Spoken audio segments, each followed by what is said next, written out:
Hello everyone, welcome to Avlokan IAS. My name is Shivani and I welcome you all in our series Prelims Booster Series which is for Indian History. और इसमें हमने अब तक आपका Indus valley civilisation का topic cover करा दिया है जिसमें आपको सिविलाइजेशन से रिलेटेड इंपॉर्टेंट एस्पेक्ट्स एंड की साइट्स कवर हो चुकी हैं आपकी। आज हम एक नया टॉपिक लेके आए हैं आपके सामने which is ancient text and author, क्योंकि टेक्स्ट और ऑथर्स पे कहीं ना कहीं डिस्क्रिप्शन बेस्ड या फिर स्टेटमेंट बेस्ड क्वेश्चन बन जाते हैं, तो आपको थोड़ा बहुत आइडिया होना चाहिए। और ये एक बेसिक टॉपिक है जिसके बारे में एक थोड़ी सी इंफॉर्मेशन या रिवीजन एटलीस्ट आपका हो जाए तो it will help you in exam. तो इसी को स्टार्ट करते हैं, बट उससे पहले आपके लिए एक इन्फॉर्मेशन है। अवलोकन आईएएस के प्लेटफॉर्म पे हम आपके लिए लेके आ रहे हैं एक mentorship program which is 1-to-1 mentorship program and it is provided to you in a very nominal and affordable price. तो आपको कहीं और जाने की ज़रूरत नहीं है, आपको सब कुछ यहाँ प्लेटफॉर्म पे मिलेगा। और ये 1-to-1 गाइडेंस होगी जिसमें आपको मेंटर्स जो हैं वो आपको subject wise study plan, daily weekly targets और सोर्सेज और बुक लिस्ट, जो गाइडेंस है कहाँ से पढ़ना है, आपको किस हिसाब से पढ़ना है, PYQ analysis, doubt solving sessions and plus जो सबसे इम्पोर्टेंट चीज़ है कि जब भी आप तैयारी करते हैं तो बीच बीच में कहीं ना कहीं आपको ऐसा लगता है डीमोटिवेटेड फील होता है या थोड़ा सा अनसर्टेन सा फील होता है, उस टाइम पे आपको एक पुश की ज़रूरत होती है which will be provided to you by our mentors. तो ये 1-to-1 प्रोग्राम है और काफ़ी हेल्पफुल होने वाला है, बेनिफिशियल होने वाला है, तो इसका ज़्यादा से ज़्यादा आप लोग बेनिफिट लीजिए। तो चलिए मिलते हैं आपसे उस मेंटरशिप प्रोग्राम में भी। बाकी और कोई भी डाउट या कोई भी क्वेरी है इससे रिलेटेड तो आप हमारे ये गिवन व्हाट्सएप नंबर्स पे या फिर टेलीग्राम पे या फिर आप हमारे इवन जो इंस्टा की जो हैंडल है इस पे भी आप हमसे कांटेक्ट कर सकते हैं। तो चलिए आज का लेक्चर स्टार्ट करते हैं बिना देरी किए, which is for ancient text and authors. तो सबसे इम्पॉर्टेंट टेक्स्ट जो एंशिएंट इंडियन हिस्ट्री का है वो मैंने ऑल्दो इसमें मेंशन नहीं किया हुआ है स्लाइड में, बट फिर भी मैं आपको एक, क्योंकि मुझे पता है ज़्यादातर लोगों को उसकी इन्फॉर्मेशन होगी, but I will tell you in a brief. तो सबसे इम्पोर्टेंट टेक्स्ट है वेदास, जो कि आपके ऋग्वेदा है ना, ऋग्वेदा, यजुर्वेदा, सामवेद एंड अथर्ववेदा। ये 4 वेदास के बारे में आपको पता ही होगा जितना मुझे लगता है, और इन चारों से आपको वैदिक एज की इंफॉर्मेशन मिलती है और ये रिटन टेक्स्ट ही हैं जिनसे हमें कहीं ना कहीं उस सिविलाइजेशन या उस कल्चर के बारे में पता चल रहा है। और देखिए कुछ भी डिटेल्ड इन्फॉर्मेशन चाहिए तो आप हमारे क्रैश कोर्स पे जा सकते हैं जिसमें आपको सब कुछ इन डिटेल मिलेगा। यहाँ पे हम सिर्फ एक आपका क्विक रिवीजन करवा रहे हैं। तो चलिए, सबसे पहला जो टेक्स्ट इंपॉर्टेंट हमारे लिए आता है दैट इज बुद्ध चरित। तो बुद्ध चरित जो मैंने आपको पहले भी बताया हुआ है कि it is a text on the life sketch of Buddha, है ना। तो बुद्ध का ही एक लाइफ स्केच है। चरित का मतलब क्या होता है, लाइफ स्केच, है ना, कि बुद्ध कहाँ से थे, किसके बेटे थे, what did he do, how did he become Buddha, Siddhartha Gautam. तो it is all will be talked in this book. तो ये इसीलिए ये बुक इम्पॉर्टेंट है and it was compiled by अश्वघोष, है ना। अश्वघोष ने इस बुक को कंपाइल किया था, एक तरीके से बुद्ध की बायोग्राफी है और विच वाज कंपाइल्ड बाय अश्वघोष। और अश्वघोष जो है इनके बारे में आपको थोड़ा सा पता होना चाहिए। He was from court of Kanishka, है ना, कनिष्क जो कुषाण रूलर थे इनके कोर्ट में थे अश्वघोष। और फर्स्ट सेंचुरी एडी के अराउंड में कहीं ना कहीं ये एग्जिस्ट कर रहे थे। And then we will talk about the second text which is Natya Shastra. It is very important because it is the one and only, sorry, yes, it is the one and only text on dance, है ना। तो dance पे अगर कोई text है that is नाट्य शास्त्र, नाम में ही नाट्य है ना, एंड शास्त्र। तो ये कंपाइल किया गया था आपका भरत मुनि के थ्रू, है ना। भरत मुनि ने इसको कंपाइल किया था। ये बहुत इंपॉर्टेंट है, आपको याद होना चाहिए क्योंकि क्लासिकल डांस फॉर्म्स पे आर्ट एंड कल्चर में कहीं ना कहीं क्वेश्चन बनाता है यूपीएससी। तो आपको ये तो पता होना चाहिए कि ये जो मेजर टेक्स्ट है वो कौन सा है। तो क्लासिकल डांस फॉर्म वगैरह का जो भी ओरिजिन हुआ है वो आपका इसी से हुआ है। ये टेक्स्ट जो है वो उनका कहीं ना कहीं एक बेसिक टेक्स्ट रहता है। फिर बात करते हैं पंचतंत्र। तो पंचतंत्र आपको पता होगा, it is a book of tales and fables and ये मेनली एनिमल लाइफ को रिप्रेजेंट करता है ना। तो एनिमल टेल्स हैं इसमें आपके, एक तरीके से मैं कह सकते हैं। और ये मेनली कंपाइल किया गया था विष्णु शर्मा के थ्रू एंड इट वाज, जो ओरिजिनल टेक्स्ट है ये संस्कृत में कंपाइल हुआ था, राइट। बट इसके हमें, क्योंकि ये इतना फेमस हुआ है, इसके हमें डिफरेंट ट्रांसलेशंस मिलते हैं, इंग्लिश में भी है फिलहाल तो। बट हमें जो मेन ट्रांसलेशन मिलता है वो है पर्शियन में and it was translated during medieval age. तो इस पे भी हम बात करेंगे जब हम मिडिवल एज के टेक्स्ट देखेंगे, बट आपको पता होना चाहिए। एंड यस, पर्शियन में इसको कलीला व दिमना के नाम से जाना जाता है ना, कलीला व दिमना। तो आपको पता होना चाहिए, याद रखिए इसको। Should I write it here, Kalila wa Dimna, Dimna, right. Now next text is Niti Shastra, sorry नीति सार, है ना। नीति सार जो है, इसमें वर्ड में ही नीति आ रहा है। नीति मीन्स व्हाट, पॉलिसी। सो नीति सार is a text on policy making and it was compiled by कमंडल। और आपको पता होना चाहिए पॉलिसी मेकिंग पे ही एक और टेक्स्ट भी है आपका, या फिर पॉलिटी पे एक और टेक्स्ट है आपका, which was compiled bye Kautilya. तो उस पर हम बाद में बात करेंगे, बट ये भी इतना ही इम्पोर्टेंट है, तो आपके दिमाग में ये रहना चाहिए कि Nitisara was compiled by Kamandal. And then Panchasiddhantika and Brihad Samhita, ये दोनों ही टेक्स्ट आपके किसने कंपाइल किए हैं, वराहमिहिर ने। एंड आपको पता होना चाहिए वराहमिहिर जो थे वो गुप्ता एज के टाइम पे एक बहुत ही प्रोमिनेंट स्कॉलर रहे हैं इंडियन हिस्ट्री के। और ये मेनली एस्ट्रोनॉमी, है ना, एस्ट्रोनॉमी, मैथमेटिकल कैलकुलेशंस वगैरह में काफ़ी स्ट्रॉन्ग इनका नॉलेज थी। और वही उसी पे कहीं ना कहीं बेस्ड हैं ये टेक्स्ट भी। तो देखिए बृहद संहिता तो मेनली आपका मैथ्स की कैलकुलेशन वगैरह पे बेस्ड है, पर जो पंच सिद्धांतिका है ये एस्ट्रोनॉमी से वो डील करता है, और इसी में जो प्लैनेट्स वगैरह है उनका मूवमेंट वगैरह की बात की गई है। सो नाउ मूविंग ऑन, अब हम बात करते हैं मुद्रा राक्षस। ये टेक्स्ट इसलिए इम्पोर्टेंट है क्योंकि ये चंद्रगुप्त मौर्य के टाइम का है ना। और it is a drama actually, Chandragupta Maurya के टाइम पीरियड का है, और ये मेनली एक ड्रामा है, ठीक है। तो हो सकता है इस तरीके की इंफॉर्मेशन आपको पूछ दी जाए। And it was compiled by Vishakh Datta, है ना, विशाख दत्त ने इसको कंपाइल किया है। और ये एक ड्रामा है and it belongs to Chandragupta Maurya, कैसे वो एम्पायर को गेन करते हैं, इस एक तरीके से उसी पे ड्रामा बेस्ड है। Then we are talking about Rajatarangini. Rajatarangini is considered as the first historical text of Indian history, first historical, क्योंकि इसका जो डिस्क्रिप्शन है वो एक क्रोनोलॉजिकल फॉर्मेट में है, जो कि यूजुअली इंडियन हिस्ट्री उसी फॉर्म में पढ़ी जाती है ना। एक क्रोनोलॉजी फॉलो की गई है इसको, इसकी राइटिंग में, तो इसलिए ये बहुत इंपॉर्टेंट हो जाता है। And it was compiled bye Kalhana. And Kalhana कहाँ के स्कॉलर थे, आपके कश्मीर के। तो कश्मीर के स्कॉलर हैं कलहन, और इन्होंने कंपाइल किया है राजतरंगिणी को। तो कश्मीर के राजाओं की कहीं ना कहीं डायनेस्टिक हिस्ट्री को ये रिप्रेजेंट करता है, so it is very important. Now we talk about Katha Sarit सार। जो ये सागर, ये टेक्स्ट कहीं ना कहीं पूछ दिया जाता है, ऑल्दो उतना इम्पोर्टेंट नहीं है, बट फिर भी चलिए यहाँ पे है तो आप लोग याद रखिए। It was written by, compiled by Somadeva, ठीक है। And now we come to a very important text which is Kama Sutra. तो कामा सूत्रा जो है, इसके नाम में ही आपको दिख रहा होगा, आपको पता है चार पुरुषार्थ भी हैं, है ना, हमारे धर्म अर्थ काम और मोक्ष। तो उन्हीं काम, जो थर्ड पुरुषार्थ है उसी पे बेस्ड कहीं ना कहीं ये टेक्स्ट है, क्योंकि काम को या प्लेजर को हमारे इंडियन हिस्ट्री में एक बहुत ही इंपॉर्टेंट प्लेस दिया गया है, मतलब ह्यूमन लाइफ में उसको इग्नोर नहीं किया गया, उस पर बात की गई है प्रॉपर। और कहीं ना कहीं उसका एग्जाम्पल है ये टेक्स्ट, और जो कि कंपाइल किया गया था वात्सायन के through. And it talks about pleasure making, है ना, how to get ready, how to dress well, एक तरीके से उस पर ड्रेसिंग किस तरीके की होनी चाहिए। तो ये सब बातों पे कहीं ना कहीं होम डेकोर किस तरीके का होना चाहिए, काफ़ी इंपॉर्टेंट चीज़ें बात की गई है इसमें। ऑल्दो लोग इसको एक पर्टिकुलर एस्पेक्ट तक ही देखते हैं, बट ऐसा नहीं है, it talks about many aspects. तो हमें पता होना चाहिए। Kama Sutra was compiled by Vatsyayana. Next important text is Manusmriti. It is very very very important text, इसको आप ज़रूर याद रखेंगे। और एग्जाम में भी कहीं ना कहीं मनुस्मृति रहता है, न्यूज़ में तो रहता ही है Manusmriti. And it was compiled by Manu, ठीक है। तो Maharshi Manu is known as the compiler, but इनके अगर डिबेट की बात करें तो ये भी कहते हैं कि it was not compiled bye a one person only. ऐसा कहा जाता है कि डिफरेंट ब्राह्मण्स ने इसको कंपाइल किया गया था, मतलब ये बहुत लंबे टाइम में कंपाइल हुआ है, तो किसी एक पर्सन के थ्रू कंपाइल करना सही नहीं रहेगा, मतलब एक बंदे को अगर हम बोल दें। But Manusmriti is very important because it talks about a moral, and ये सोशल मोरल ड्यूटी की बात करता है।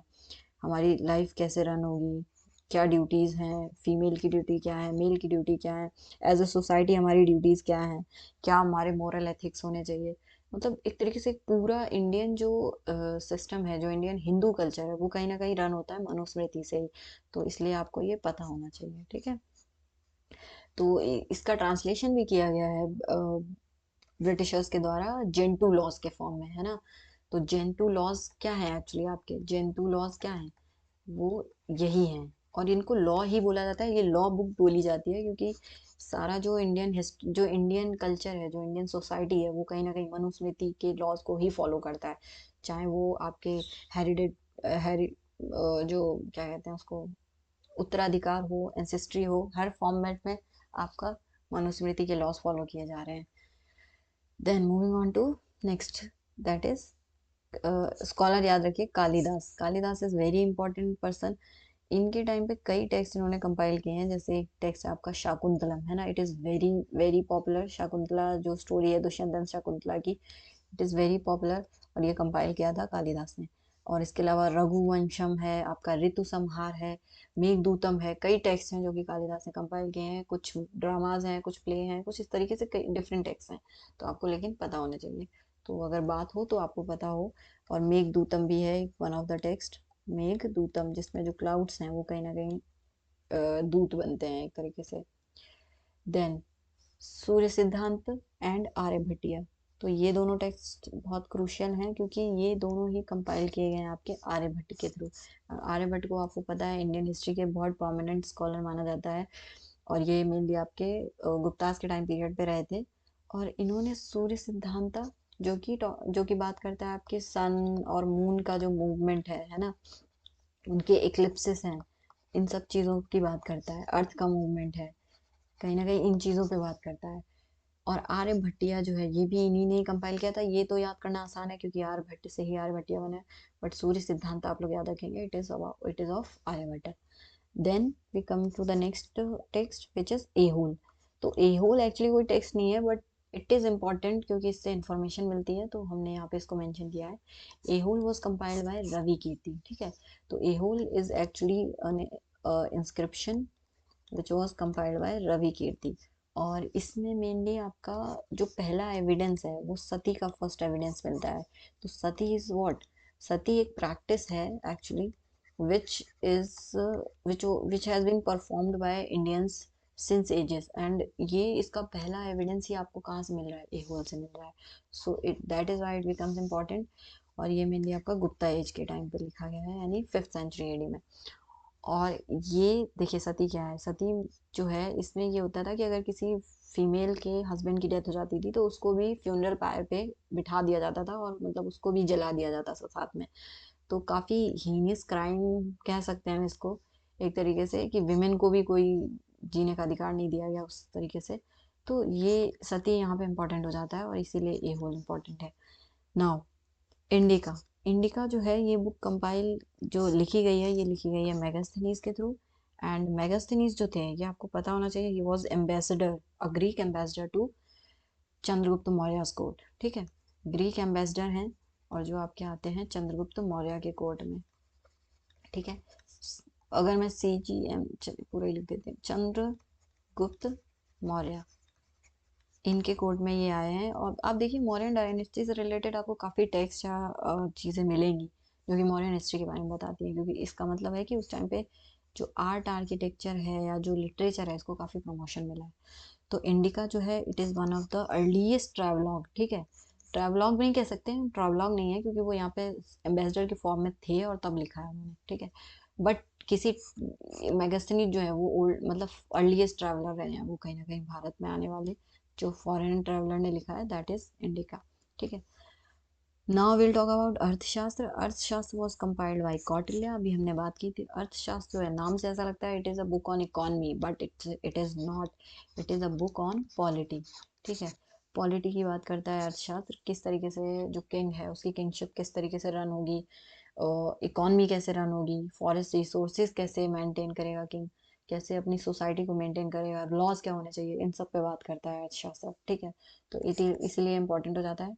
और जो कौटिल्य हैं, इनका दूसरा नाम आपको विष्णुगुप्त चाणक्य भी मिलेगा, ठीक है। विष्णुगुप्त चाणक्य के नाम से अगर दे दिया जाए तो कंफ्यूज नहीं होना है, बोथ आर सेम पर्सन, ठीक है। नाउ विल टॉक अबाउट चरक संहिता। तो चरक संहिता पे देखिए, चरक जो है वो फादर ऑफ इंडियन मेडिसिन बोला जाता है चरक को, ठीक है, फादर ऑफ इंडियन मेडिसिन, ठीक, फादर ऑफ इंडियन मेडिसिन। और he was the first person who compiled a whole text on medicine। तो यही जो है मेडिसिन टेक्स्ट, यही आपका क्या है, चरक संहिता है। संहिता यानी टेक्स्ट, तो ये चरक ने ही खुद ही कंपाइल किया है, and it is a text on medicine, and he is known as the father of Indian medicine. There is one more person, will talk about it, that is Sushrut. हाँ, यहाँ पे मेंशन्ड है, विल टॉक अबाउट सुश्रुत। तो अब एक important text है, that is Gatha Saptashati, which was compiled by Hala. Hala is important because Hala क्या है, एक सातवाहन रूलर है, ठीक है। तो सातवाहन डायनेस्टी के बारे में कहीं ना कहीं इंफॉर्मेशन मिल रही है आपको, एक टेक्स्ट है जो उनके टाइम पे लिखा गया है, so it becomes important. And it was compiled in Sanskrit, because Satavahana ने कहीं ना कहीं संस्कृत को कंपाइल प्रमोशन दिया था, क्योंकि वो खुद को भी ब्राह्मण रूलर समझते बोलते थे। सो गाथा सप्तसती जो है वो कंपाइल किया है हाल रूलर ने, who was a Satavahana ruler. Now Ashtadhyayi, Ashtadhyayi is a text on Sanskrit grammar. Okay, Astadhyayi is the text on Sanskrit grammar, right? And it was compiled by Panini. और पाणिनि की अष्टाध्यायी पे ही एक कंपाइलेशन किया गया है, एक कमेंट्री लिखी है, which is Mahabhashya, and it was compiled bye Patanjali. Okay, तो मतलब पाणिनि का Ashtadhyayi is older than Mahabhashya, okay.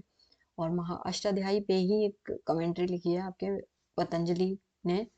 And Patanjali जो है वो आपके मेनली शुंग डायनेस्टी के टाइम पे एक कोर्ट स्कॉलर रहे हैं, तो आप लोग याद रखेंगे पतंजलि का नाम, है ना, शुंगों से शुंग डायनेस्टी से रिलेटेड रहे हैं। Now we will talk about Mrikshakatika. Mrikshakatika is important because it is the first text, a written evidence, a written literary evidence which talks about the discrimination of Shudra class, है ना, कि discrimination की बात करता है कि शूद्रों के खिलाफ किस तरीके से डिस्क्रिमिनेशन चल रहा है, या अपर कास्ट किस तरीके से डिस्क्रिमिनेशन कर रहे हैं। तो इसकी बात आपके कहीं ना कहीं इस टेक्स्ट में मिलती है ना। तो इसलिए ये टेक्स्ट जो है वो बहुत इंपॉर्टेंट हो जाता है, and it is known as Vriksha Katika, यानी it as a toy cart, और इस तरीके से इसका नाम है ना।